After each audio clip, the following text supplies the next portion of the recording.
জামাতে ইসলামের ভাইদেরকে মনে করিয়ে দেই, সাইদি সাহেবের রায়ের পরে 2 শতাধিক মানুষকে 2 দিনে পাখির মতো গুলি করে হত্যা করা হয়েছে।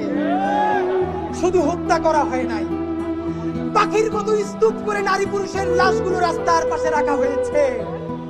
শাপলায় আহারে পিলখানায় তো নাম কাওয়াস্তে একটা কমিশন হয়েছে।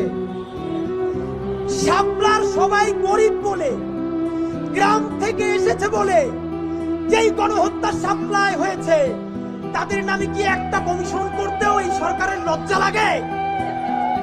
যদি লজ্জা লাগে তাহলে এই গরিব হুজুর তাদের রক্তের মধ্য দিয়ে এই সরকারে আপনার থাকতে লজ্জা লাগে না?